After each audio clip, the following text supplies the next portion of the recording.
Halo sahabat Lami Indonesia dan netizen Buddhis se-Indonesia. Sebelum perhatian kita teralihkan oleh gosip anak presiden, merasa nggak sih kalau belakangan ini banyak yang bahas Borobudur? Belum lama ini Menteri Agama dan Menko PMK ngeluarin pernyataan nih, kalau siap memfasilitasi Borobudur sebagai tempat ibadah umat Buddha sedunia. Banyak tuh pembahasannya, ada di media Indonesia, Kompas, Detik, dan podcast dan Mapala Nusantara. Pokoknya banyak deh. Nah, yang paling menarik adalah video dari Bapak Sandiaga Uno. Nah, beliau ini menyatakan Candi Borobudur ini merupakan hasil gotong royong dari berbagai pihak. Dan di akhir video, Pak Sandi mengajak kita semua untuk belajar ke Candi Borobudur. Terus, apa sih yang bisa dipelajari di Candi Borobudur? Lalu saya jadi pengen cerita juga nih. Ceritanya habis banyak baca-baca. Gara-gara Candi Borobudur sekarang mulai ngetren lagi. Masa sih umat Buddha gak ngerti soal Borobudur? Jadi Candi Borobudur ini bukan hanya sekedar monumen megah atau hanya sekedar tempat rekreasi atau tempat wisata. Tetapi Candi Borobudur ini adalah tempat suci bagi umat Buddha. Karena dari struktur bangunan dan juga panel-panel relief yang ada di Candi Borobudur merupakan kitab suci yang terbentuk dalam 3 dimensi. Nah, dari kitab suci inilah yang bisa kita pelajari dan harus kita hormati di Candi Borobudur. Terus, kitab suci seperti apa sih yang dimaksud?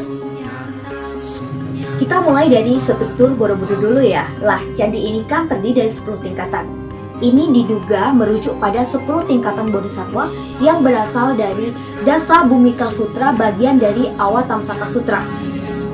Ketika merekonstruksi bangunan, peneliti Deskaparis Belanda memberanikan diri untuk merekonstruksi ulang nama dari Candi Borobudur yang berasal dari kata Bumi Budara Sambara yang ditemukan di dalam Dasa Bhumika Sutra itu, yang artinya adalah gunung akumulasi kebajikan dalam 10 tingkatan bodhisattva.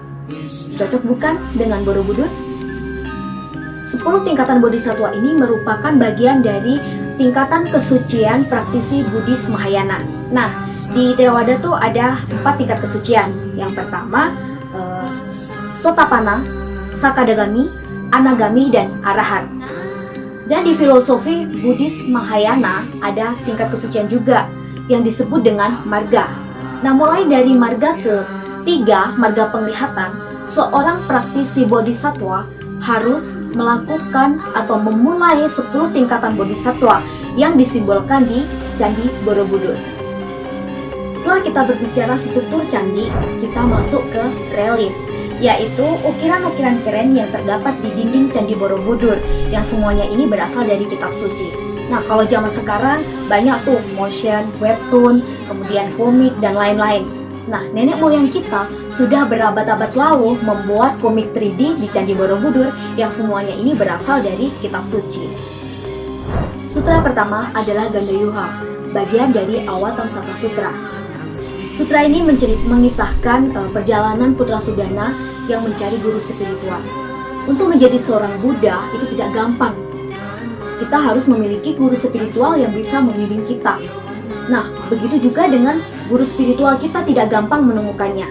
Nah, di sutra ini menceritakan perjalanan dari Putra Sudana berkelana dan berguru kepada 51 orang kalyanamita, mulai dari ratu, kapten kapal, wanita penghibur, dan juga Buddha. Dan di akhir, Sudana bertemu dengan Bodhisattva Samantabhadra. Beliau yang mengajarkan bahwa satu-satunya tujuan tertinggi dari kebijaksanaan adalah menolong semua makhluk. Setelah kita bertemu dengan Bodhisattva di ujung relief Gandayuha, selanjutnya kita bertemu dengan doa dan dedikasi dari Bodhisattva, yaitu dalam Sutra Bhadrachari. Sutra ini berisi tentang doa dan dedikasi dari Bodhisattva Samantabhadra yang mana sampai saat ini masih dilantunkan di biara-biara Buddhis di India, Tibet, dan juga di Indonesia. Untuk mendoakan semua makhluk agar terbebas dari penderitaan dan mencapai kebahagiaan tertinggi, melalui doa ini merupakan pernyataan tekad secara aktif untuk mewujudkan hal tersebut kepada semua makhluk, yaitu dengan mencapai kebudaan yang tertinggi dan sempurna. Jadi tidak hanya dengan memohon-mohon kepada Buddha ya. Setelah kita bertemu dengan guru dan memiliki tekad, apa sih yang harus kita lakukan biar bisa mencapai kebudaan? Nah, tentunya adalah berlatih sesuai dengan instruksi guru spiritual, khususnya dalam penyempurnaan paramita. Nah, makanya di Candi Borobudur ada sutra atau relief Jataka dan Awadana. Relief ini mengisahkan perjalanan seorang bodhisattva dalam menyempurnakan paramita di berbagai kehidupan berkalpa-kalpa. Nah, bagi yang tidak ingat tentang paramita, nih kita sebutin satu-satu. Yang pertama adalah dana, kemurahan hati.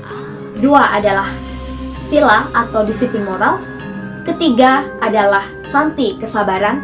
Keempat, wirya, semangat. Kelima, dhyana, ketenangan batin. Dan yang terakhir adalah prajna atau kebijaksanaan. Kalau kita mau menjadi orang baik, tentunya kita harus meningkatkan sifat-sifat luhur ini. Nah, bagaimana sih caranya? Ya tentunya adalah belajar dari relief Jataka dan Awadana yang ada di Borobudur. Setelah penyempurnaan paramita, ceritanya Bodhisattva tinggal selangkah lagi nih untuk menjadi Buddha. Nah, di langkah terakhir ini, Bodhisattva menjalankan lakon agung pencapaian kebudaan untuk menginspirasi semua makhluk. Terus, lakon seperti apa? Sahabat semua tentunya sudah tahu riwayat Buddha Sakyamuni, dan pastinya juga sudah hafal di luar kepala, ya kan? Nah, dari mulai Pangeran Siddhartha masuk ke dalam rahim Ratu Mahamaya sampai beliau mencapai penerangan sempurna, semua itu dituliskan dalam sutra Lalita Wistara. Nah, sahabat pasti sudah bisa menebak. Yap, sutra Lalita Wistara itu juga ada di dalam relief Candi Borobudur. Nah, dari relief ini kita bisa belajar, kita sangat tergugah bagaimana Pangeran Siddhartha menemukan bahwa kemewahan yang beliau miliki itu tidak sebanding dengan kebahagiaan semua makhluk. Nah, dari situlah beliau tergugah untuk bertapa dan mencapai kebudaan. Dan suatu saat ketika kita sudah siap untuk menjadi seorang Buddha, kita tentunya juga akan menjalankan lakon yang sama. Wow, segini aja udah keren kan? Tapi Borobudur masih keren lagi loh. Karena di setiap tingkatan Borobudur terhadap rupang-rupang Buddha yang disebut dengan Pancatathagata. Nah, Pancatathagata ini merupakan objek perenungan untuk mentransformasikan kilesa atau kekotoran batin terhadap nilai-nilai kebudayaan dalam praktik Tantra. Nah, ini juga bisa ditelusuri di kitab suci Nusantara seperti Sangyang Kamahayanika. Wah, bahasanya di atas-atas itu sangat tinggi-tinggi banget ya.